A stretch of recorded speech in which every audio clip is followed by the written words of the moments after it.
Hello, what is your name?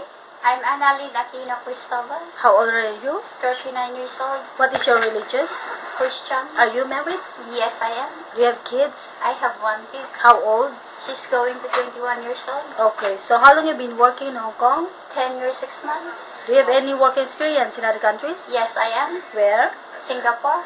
How many years? 6 years. 6 years. Okay, so how long have you been working with your current employer? 3 years, 6 months. Where's your employer living in? Stanley. How many square feet of your employer's house? 2000. How many family members there? 5. How many children? 3.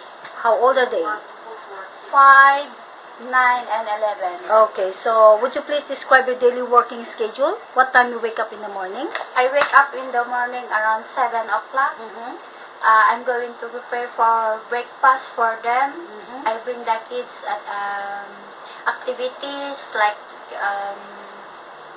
during activities like swimming, ballet, tennis, rugby, and I'm going to market,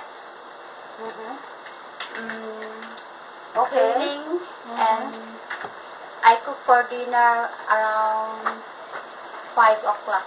5 o'clock. Okay. Yes. So what time they eat? 5:30. Okay. So what time you go to bed? 6:30, Mom. Okay. Thank you so much.